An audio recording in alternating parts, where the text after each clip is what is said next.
So good morning, Roman, from R Stahl. It's great to have you on our business spotlight this morning, and really looking forward to your discussions and your input. And yeah, within load shedding and all those things, welcome on the program. Thank you, Bert. Thank you very much for having me. Roman, why don't you just start off by just telling the viewers who you are and what you do? Sure. My name is Roman Panis. I'm the managing director of a company called R Stahl South Africa. We manufacture explosion-proof electrical equipment for the electrical and automation industries. These industries basically consist of explosion-proof protection in hydrogen environments, in the LNG environments, in the oil and gas industries, chemical industries, marine industries. Additionally, we move through the pharmaceutical industries, machine building, and in the food and beverage industries. Great stuff.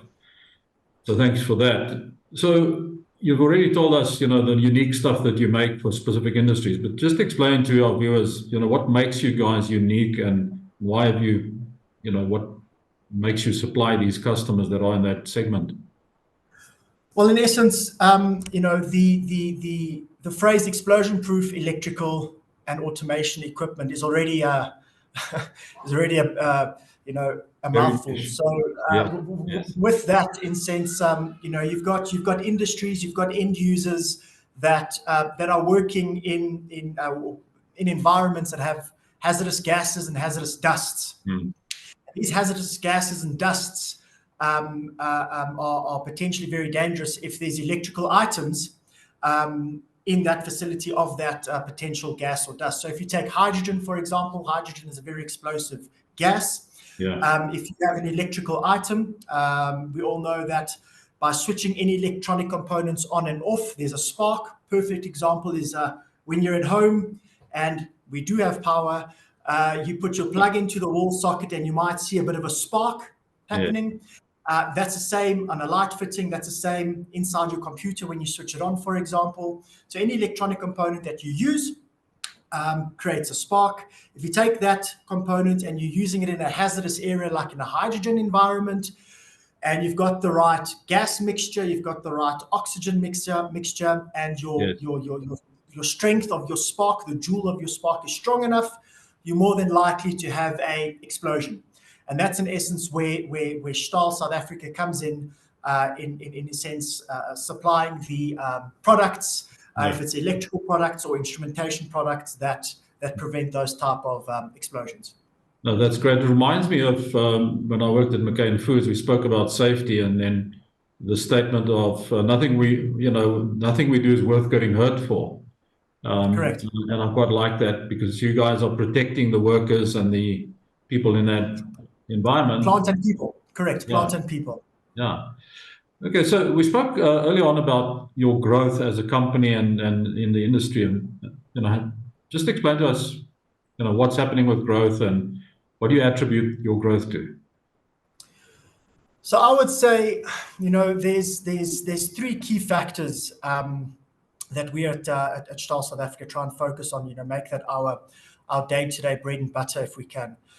Firstly is, the dedication to providing excellent customer service and high-quality products that, in essence, do help us build a strong relationship and reputation in the market. Yep. With that is, we're an OEM. We manufacture products, and in essence, we need to find a demand where we can supply our products to that demand.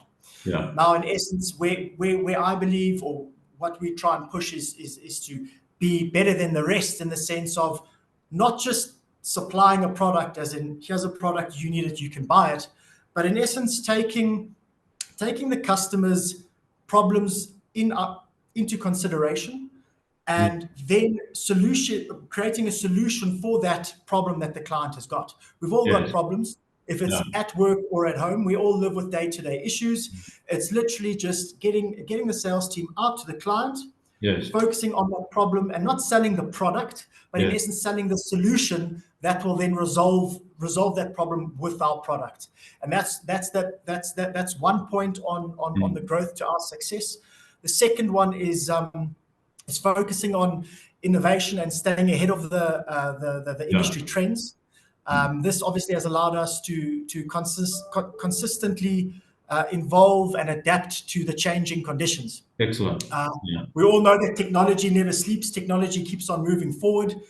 Technology is the future, and we've now to date we've brought out three new brand spanking new products, which are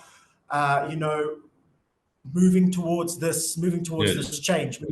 Ethernet APL, so Ethernet Advanced Physical Layer for the instrumentation industry. We've got a world market leading remote I/O also for the automation instrumentation industry, and our lights, our LED light fittings. We've got one of the highest luminous efficacy out on the market, and we've also introduced DALI 1 and DALI 2 systems into our lighting that can be used in hazardous areas. Okay. And then lastly, the third point. Brett, the third point to that is, our talented and dedicated team members. They play a crucial role in driving the company's growth. And through their hands and work, we basically see the growth and the success of the company. Excellent. Yesterday we had a masterclass. We call it a sales masterclass, and we had 30 salespeople in the room.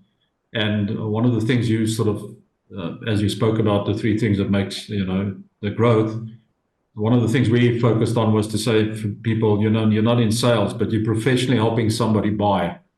And I think that's exactly what I'm hearing that you guys are doing. Right. So awesome. Thank you.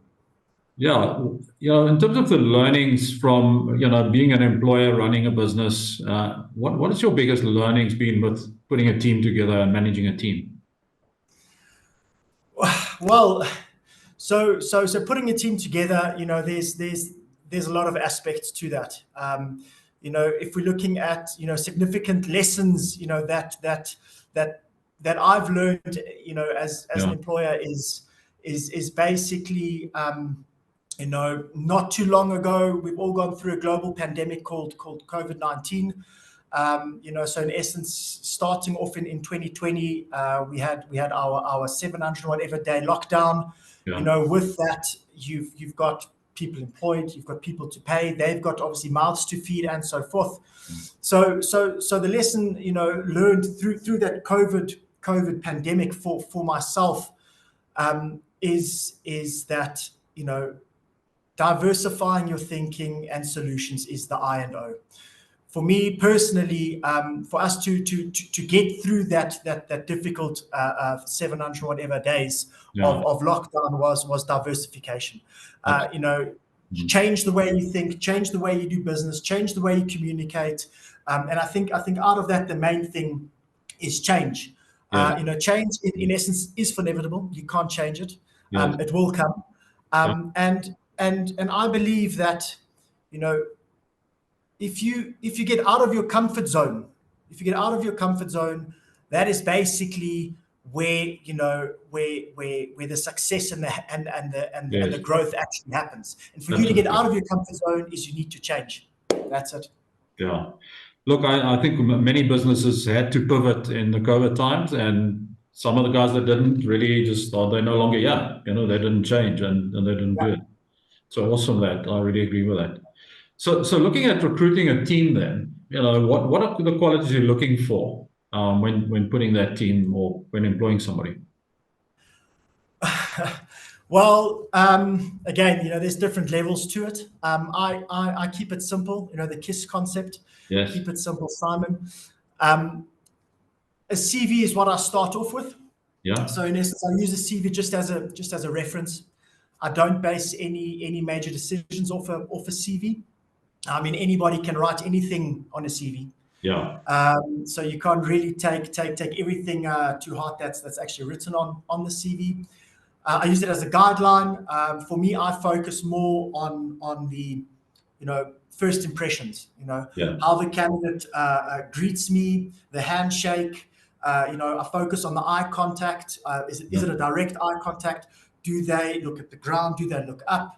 And then also just the positioning of themselves. How do they stand? How do they sit? How do they communicate with you in these dialogues? Yeah. The next step I take to that as well is, if you want to take them out of the comfort zone or to take them out of the potential employment zone, and take them into their comfort zone in going to a restaurant. Going to a restaurant for this interview and seeing how they treat the waiters, see how they communicate with the waiters, see how they respond to you while you're eating. Those are all, if you want to call it, tactics that I personally use on going into the employment phase. Then whilst we're having those discussions, for me, the key point to take out is, what X factor do you bring to the game? Yes. I'm not here just to help the government reduce their unemployment rate. I'm also here to grow the business. And with that, obviously, I need you, the potential employer, to bring something to the party.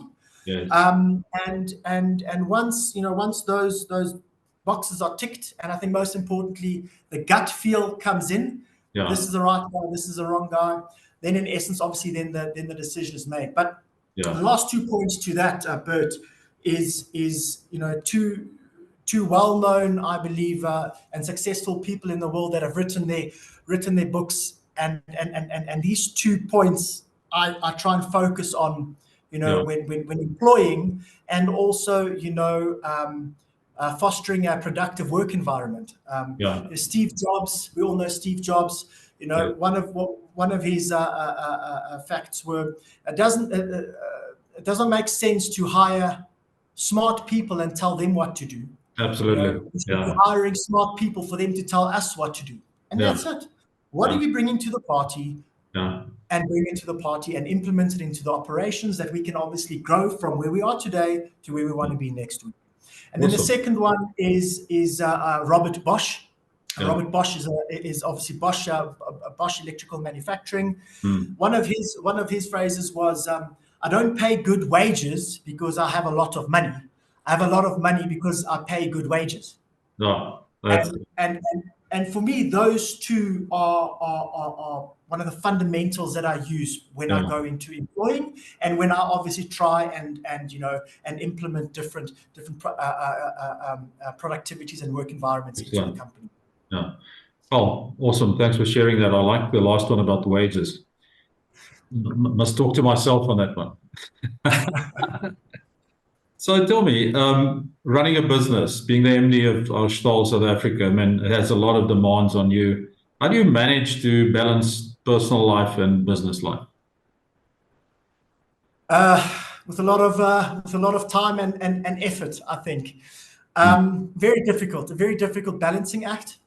I also think it's very difficult at what point in the business you are. If you're an entrepreneur, if you're a very successful entrepreneur, if you've already gone into some type of a shareholding agreement and so forth. But if we keep it simple, if you're looking at an entrepreneur that's starting a new business that has a family, in essence, balance. If you're looking at a seesaw concept, and if the seesaw is at 180 degrees, if you may, there you're literally balancing between family and work, family and work, family and work. If you focus too much on work, so the weight of the work becomes heavier, you get off your pivot of family work and you're focusing more on work, you become more stressed, less time at home. If you want to throw children into the equation, that makes things even more difficult. Then in essence, I'm not saying this is the case, but potentially the outcome might lead to fighting, divorce, which nobody really wants. Then, if we go back to the pivoting or the controlling of family and work, and you focus too much on the family, you might be dropping the balls at work. You might be missing deadlines. You might be missing tenders and so forth. And then, in essence, the outcome there is you might not have a job. So it's a very, very fine act of balancing between family and work, family and work. And for me, the main thing is, on the horizon, every time you look up, keep family and work right in front of you, and you have to somehow find the right time for work and the right time for family. Yeah, I think you've done a number of these interviews, and it's very important that you schedule your family time as you do your meetings for business, Correct. and fit them in almost first. What are the big things that you need to put in place? And family must be one of those. Otherwise, it just suffers. Definitely. Okay, so you're running a business. You've got lots of friends who think that that's awesome, and you've got lots of money. What are the common misconceptions people have about running a business?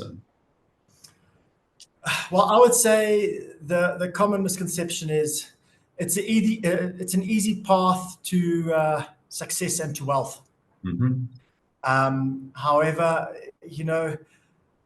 to get money, it's never really that easy. To be successful is never really that easy. Yeah. So, for me, in reality, entrepreneurship or running a business, requires a lot of hard work, dedication, and perseverance.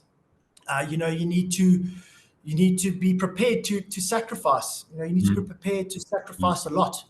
Some of your mates that are employed, might be doing the things that you aren't doing, and you must be okay with that. You must be able to see Yes. the bigger picture. And for me, it comes down to dedication, perseverance, hard work. Those are sort of, say, the 3 points that Yeah. one has to focus on to be successful. And I always say, to my mates, we're in a running group, and we enjoy our morning runs and so forth. And when we have these type of discussions, I always say, guys, to be successful in a business, you got to jog during the day and you got to sleepwalk at night. Yeah. It's that simple. You've just got to keep moving forward. Whatever you do, keep knocking on it and keep on moving forward. Excellent. Love that advice. Thank you. So looking at new business owners come into the new businesses, lots of excitement, either franchise they buy or something they start off, they have this great idea, passion. What advice would you give them from a financial perspective? From a financial perspective, I can give a direct personal past experience to that, but I don't think we have enough time. Again, I would look at as what type of a business it is. If we again keep it simple, let's work with an entrepreneurship. At the inception of an entrepreneurship, when in essence the thought is born, the idea is born, and obviously you go into some type of a business concept. Yeah. Right there and then, a financial manager is not required. Yes. You as the business owner, if it's a one-man show, you need to know the basics of finance. Your fixed costs, your variable costs, your production costs, your selling costs, Yes. and so forth. You need to keep your costs low to the bare minimum, and just employ whenever you need to, or in essence outsource. Yeah. Once you've so to say grown your business, Yes. from whatever it is that you're doing to £1 million a month. To £1 million a year, and then £1 million a quarter, and £1 million a month, and then £1 million a week. Yeah. Then you can see, fine, whatever I'm doing, it's definitely working. So well done. Let's keep on doing what we're doing. But with that growth, with that yearly turnover, with that quarterly turnover, with that monthly and then weekly turnover, what you're doing needs to be defined. You need to know exactly what it is that you're doing that is making this happen, and you need to inject it, that you keep on doing more of it. Now, with that, you'll be taken away from the financial manager role. You'll be focused more on how to grow the business, how to get those orders in, get the orders out, and the financial role then is in essence going to be in the backlight of where you are, because you're growing the operations. However, finance is always something that you need to keep an eye on, specifically if you're turning those type of numbers. Yes. Now, only once you start turning those type of numbers does it actually make sense to get a financial manager or financial assistant. Yeah. And that financial manager, financial assistant, is there obviously whilst you are out doing the work, getting the orders, and doing what you do great times 1,000. You need somebody that's monitoring the books, monitoring the money, and that's the most important. And maybe to answer your question in the sense of, business owners, concerning financial managers, Yeah. the first 3 points I would say from the 5 is trust your financial manager, trust your financial manager, trust your financial manager. You need to have such a good trust between each other, because this person is in essence steering the ship behind you. Many people might not see the financial manager doing that, but I always say still waters are very deep, and I believe that's all financial managers. They are very quiet. You see them in the background, but they have got a lot of clout. Absolutely.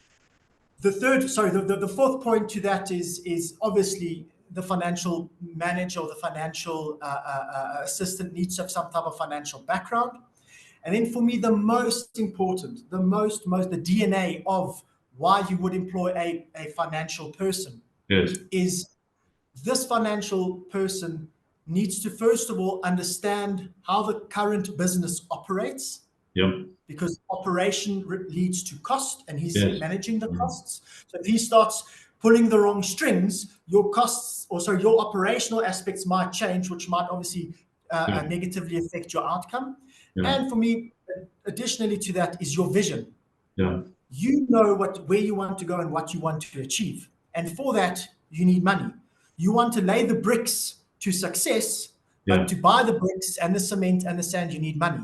So it's very important that the person that's managing your money understands your vision and understands where you want to go. That's the key in my eyes. Okay, great stuff, and a good advice there. So just looking at the questions that we spoke about, so what's the one question that I should have asked but didn't? And what is the answer to that?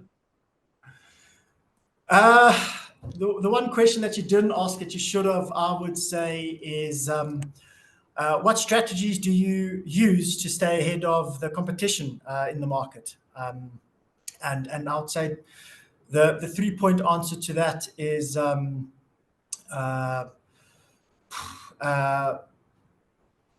would be that we consistently monitor the market trends.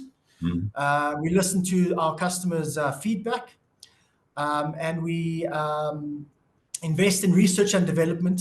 We innovate and stay ahead of the curve. We also focus on building strong relationships with our customers, which provide excellent customer service to differentiate ourselves from the competition. In essence, the competition is taking a bite of this pie, as so are you, and so is everybody else. And to get that extra bite in, you need to stay ahead of the curve, and you need to stay ahead of your competition. Yeah, it's in that blue ocean where you actually make the money, isn't it? Not in the red ocean. Correct. All right. So, my last question to you is, if you had a magic wand and you could spread some magic dust on your business, where would you spread that dust? I would definitely spread it on 2 aspects of the business. So one being a product aspect, and the other being a personnel, a headcount aspect. On the product aspect, we've got pardon me, we've got 4 product divisions. We've got a lighting division, we've got an electrical division, we've got a customer solution, and we've got an automation division. And in the last 5 years, we've managed to grow our lighting and automation division significantly. And if I had a magic wand, I would love to see the lighting and the automation division grow to its true potential, to what we actually see is there. And with that, the personnel that we employ, the divisions that they run, to see the divisions grow as well with the products. The product managers run with their products, grow their products, and let that team, grow from a 2-man team to a 4-man team. And in essence, then see the company, the bigger picture, the company grow then at the end of the day. No, that's awesome. Roman, thank you so much for your time. There's a lot of learnings here for our listeners and for business owners. I really appreciate it. And thank you so much. Good. Thank you very much for your time. All the best. Great. Bye-bye. Bye-bye.